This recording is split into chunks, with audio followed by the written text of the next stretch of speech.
Terima kasih Datuk Yang di-Pertua di atas peluang untuk saya membahaskan rang undang-undang kanun keseksaan pindaan ini. Saya bermula dengan mengatakan bahawa rang undang-undang ini merupakan satu rang undang-undang yang tidak progresif dan boleh membawa kita mundur ke belakang.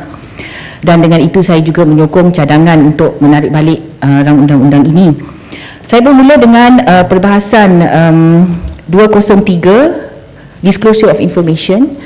Dalam semangat kita mahu good governance dengan izin, ya, dan semangat transparansi dan accountability, seharusnya kita bergerak ke arah freedom of information. Dan tapi sebaliknya kita bergerak ke belakang. Kita classify semua sebagai tidak boleh dikongsi, maklumat sebagai tak boleh dikongsi, dan kemudian kita klasifikasikan. Seharusnya kita bergerak kepada freedom of information, dan kemudian kalau perlu ada classified information baru kita klasifikasikan. Jadi yang berhormat Datuk Yang di-Pertua, kita bergerak ke belakang bukan ke depan. Yang berhormat Menteri pun ada di sini, saya harap dapat mendengar pandangan ini, ya, sebab kalau kita mahu bergerak sebagai parlimen yang ke hadapan, kita tidak harus melaksanakan undang-undang ini, ya, section 203A ini tidak harus kita masukkan di sini. Saya ingin kongsi Datuk Yang di-Pertua bagaimana pengalaman saya menentang kilang liners di Kuantan. Bagaimana Freedom of Information Act di Australia itu membantu saya mendapat maklumat yang saya tidak mungkin dapat. Bagaimana mereka dengan maklumat itu saya tahu bagaimana mereka menutup maklumat itu di Malaysia, Datuk Yang di-Pertua.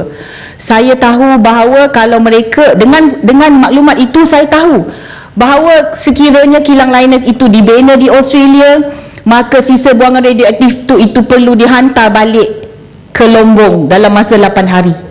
Itu maklumat yang diperolehi melalui Freedom of Information. Tapi kalau di Malaysia, apabila kita bertanya menteri pun berkenaan dengan tapak pelupusan radioaktif yang kekal untuk liners, menteri pun tak boleh bagi tahu. Apa dia yang dimaksudkan dengan rakyat didahulukan, Datuk Yang di-Pertua? Apa dia yang apabila kita melindungi satu syarikat asing, satu syarikat asing, dan rakyat sendiri tak boleh nak tahu maklumat? Itu bukankah itu dalam interest rakyat, ya? Jadi kalau kita tutup segala maklumat ini dan tidak boleh dimaklumkan kepada orang awam dalam untuk kepentingan awam, maka saya khawatir banyak lagi maklumat yang berkaitan dengan rasuah, salah guna kuasa, ketirisan dan sebagainya tidak boleh dibawa keluar dan akhirnya ditutup, dan negaralah juga yang akan rugi, ya, di dalam konteks ini. Shah Alam. Okey, silakan. Terima kasih Tuan Speaker. Terima kasih YB Kuantan. Saya ingin mendapat pandangan daripada YB Kuantan berhubung dengan perkara seksyen baru 203A ini, di mana disebut disclosure of information. Whoever discloses any information or matter which has been obtained by him in the performance of his duties, ya. Maknanya sesiapa saja yang mendedahkan ataupun memberikan apa jua maklumat yang diperolehinya semasa dia menjalankan tugasnya, ya, dia boleh dihukum dengan denda tak lebih 1 juta ataupun penjara tak lebih daripada setahun atau kedua-duanya, ya. Mengikut kefahaman saya daripada apa yang ditulis ini, maknanya apa jua maklumat, ya, bukan sahaja maklumat yang telah pun digazet ataupun yang telah diberikan takrif sebagai Official Secrets Act. Apa jua maklumat. Saya nak tanya pegawai JKR, Kementerian Kerja Raya, tentang kenapa Hospital Shah Alam ni dah 6 tahun tak siap-siap. Dia tak boleh sebut walaupun satu patah. Kerana kalau dia beri maklumat itu, maka ianya boleh bercanggah dengan maklumat ini, ya, ataupun rang undang-undang ini. Ya, walaupun tadi ada yang berhormat Barisan Nasional, dia kata ianya bertujuan untuk menghalang pendedahan maklumat orang nak buat serbuan dan sebagainya, tetapi itu tak jelas daripada apa yang terkandung di dalam pindaan yang dikemukakan, ya. Maka pindaan yang dikemukakan ini merupakan satu usaha untuk menutup dengan sepenuhnya apa jua akses kepada maklumat yang boleh diperoleh, ya, oleh rakyat jelata, wartawan, ahli parlimen, ahli politik, ya, daripada mana-mana pegawai kerajaan, ya. Dan ini merupakan satu usaha yang retrogresif, ya, langkah ke belakang, ya. Dan ini adalah oleh kerana bagi pandangan saya nak yang berhormat Kuantan sebut sama ada setuju ataupun tidak, ialah kerana kerajaan yang sedia ada masih berpegang kepada konsep bahawa dia sebagai kerajaan, dia yang tahu dan tak ada orang yang boleh persoalkan. Walaupun tempoh hari kita pernah dengar yang amat berhormat Perdana Menteri mengatakan bahawa zaman kerajaan tahu semua dah berakhir, tetapi undang-undang yang sebegini membuktikan bahawa sikap yang ada pada kerajaan adalah sebaliknya. Mereka tidak mahu rakyat mendapat apa-apa maklumat. Mereka anggap mereka yang lebih tahu. Mereka tidak perlu dipertanggungjawabkan terhadap apa-apa tindakan. Maklumat seperti NFC ke, maklumat berhubung dengan apa jua jenis penyelewengan dan sebagainya, semua tak boleh didedahkan, ya. Apakah dengan tindakan itu dan undang-undang yang sebegini rupa, ianya merupakan satu sikap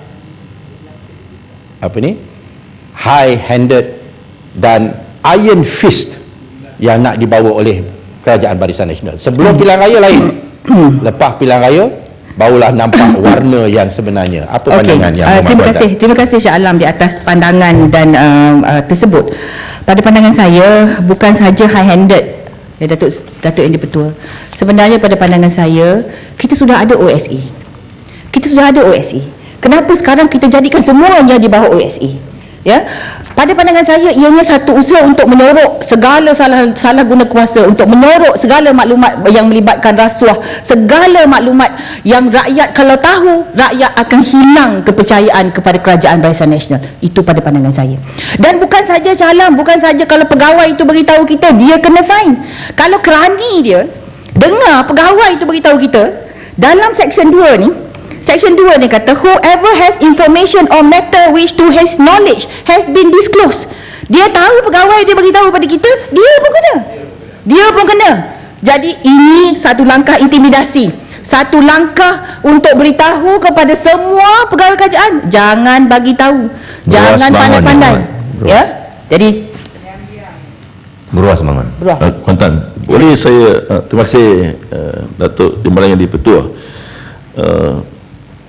Yang berhormat Kuantan, saya ada satu cadangan. Kalaupun kerajaan hendak meminda Section 203 ini, disclosure of information ni, kalau niatnya adalah terhadap mereka pegawai yang memberi maklumat untuk menggagalkan satu operasi pelaksanaan oleh polis ke agensi kerajaan, haruslah ia ditujukan kepada pengkhianat.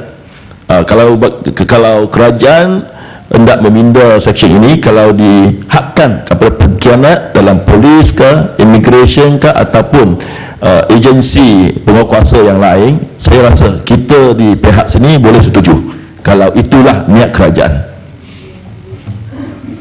Terima kasih Buas. Kalau itu niat kerajaan, kita pun nak sama-sama benteras jenayah. Kita bukan menghalang kerja-kerja pihak yang berkuasa untuk membenteras jenayah, Datuk Yang di-Pertua. Tapi kena spesifik lah. Tak boleh general macam ni. Kena spesifik. Kena mengatakan ada sesiapa pegawai yang menghalang pihak penguatkuasa dengan memberi maklumat. Ya, jadi haruslah didenda. Mereka ini adalah pengkhianat. Kita akan setuju dan kita akan sokong. Tapi ini terlalu general, ya, terlalu general dan seolah-olah semuanya menjadi termasuk di bawah OSA. Jadi Datuk Yang di-Pertua, Section 203 ini tidak boleh kita terima sama sekali, ya, dan harus kita tolak dan harus ditarik balik. Datuk Yang di-Pertua, saya ingin meneruskan perbahasan saya ke muka surat yang seterusnya, point section baru ya, 326A dan juga 352A. Kita nampak rasional di belakang ini, di belakang fasal section baru ini yang berkenaan dengan punishment for causing hurt by spouse, punishment for using criminal force by spouse. Jadi ini satu sebagai wanita ya, saya merasakan ini satu usaha yang nampaknya niatnya baik ya, untuk melindungi wanita supaya tidak ada keganasan terhadap wanita dan sebagainya. Namun Datuk Yang di-Pertua, ianya tidak konsisten dan tidak selaras dengan Akta Keganasan Rumah Tangga. Ya, dalam 323, 324, 325, 326, 334 dan 335 ini tidak disebut ya berkenaan dengan psychological abuse contohnya. Juga tidak disebut di sini dalam keganasan rumah tangga, Akta Keganasan Rumah Tangga terlibat sama bukan saja pasangan Datuk Yang di-Pertua. Terlibat sama ialah anak, ya, nenek ke, mak saudara ke, siapa saja yang duduk dalam satu keluarga itu juga terlibat, ya, bukan setakat spouse saja. Maka sebab itu kita nampak kelemahan di sini.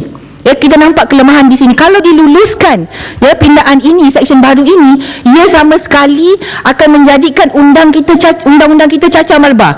Dia kontradik Akta Keganasan Rumah Tangga. Jadi apabila berlaku sesuatu dekat sini dilindungi isteri, ya, pasangan, tetapi tidak dilindungi yang lain-lain. Jadi inilah yang kita merasakan bahawa harus ditarik balik yang ini sehingga dikaji semula ya, selaras dengan Akta Keganasan Rumah Tangga. Beruas. Terima kasih YB Kuantan. Terima kasih Timbalan Datuk Yang di-Pertua. Bolehkah Kuantan, saya dah dapat pandangan, pada hemat saya kerajaan tidak tentu arah dalam membuat pindaan, sementara nak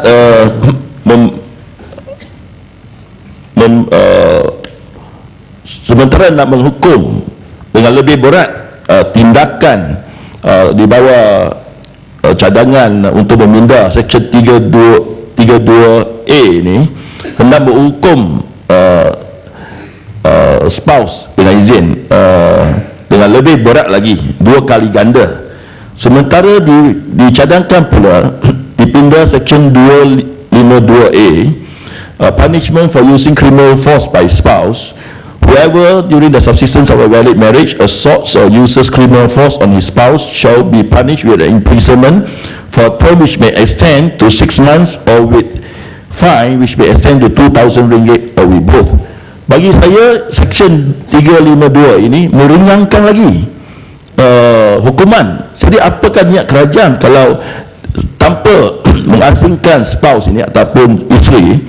Seksyen 32, 4, 325, 326 dan lain-lain seksyen hukuman sekarang ini pun lebih berat. Jadi kalau diperkenalkan satu seksyen yang spesifik dari segi dengan izin interpretation of statute, kalau ada mana-mana peruntukan yang spesifik, peruntukan spesifik itu terpakai. Jadi sementara kerajaan nak menghukum lebih berat suami yang mengkerasi ataupun ganas terhadap isteri, seksyen ini kalau dipindah bersama-sama, maksudnya kerajaan nak ringankan lagi hukuman ke atas suami yang ganas terhadap isteri. Jadi bagi saya ini satu pindaan yang memang tak tentu arah. Terima kasih Beruas. Saya kira pihak kerajaan cuba berniat baik ya untuk melindungi wanita. Mungkin apa yang berlaku di sini ialah kajian yang tidak holistik dan tidak menyeluruh dan tidak consult stakeholders ya. Jadi apabila kita consult stakeholders, barulah kita tahu masalah yang sebenar. Saya latar belakang saya counselling psikologi, Datuk Yang di-Pertua, dan banyak masalah yang saya kendalikan yang melibatkan wanita-wanita yang didera. Ya, Datuk Yang di-Pertua, bagi saya 1 minit untuk habiskan point ini ya, sebelum saya sambung selepas break nanti.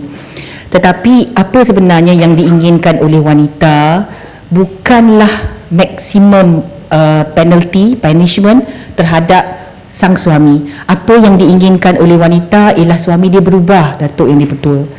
Sebabnya kita tengok wanita ni bukannya orang tak pandai, orang pandai. Tetapi lepas kena pukul, lebam-lebam, lepas tu dia pergi kaunseling, dia duduk bawah dekat shelter, dia balik semula, Datuk yang betul. Bukan sebab dia sayang. Dia nak suami dia berubah. Lepas ni saya sambung lepas makan. Terima kasih. Sambung petang ni. Saya ingin melakukan beberapa ahli parlimen daripada Parlimen Uganda yang berada di Dewan ini. Semoga lawatan ini akan menyeratkan kedua-dua parlimen. Adalah Muhammad, masyarakat ditangguhkan hingga jam 2:30 petang nanti.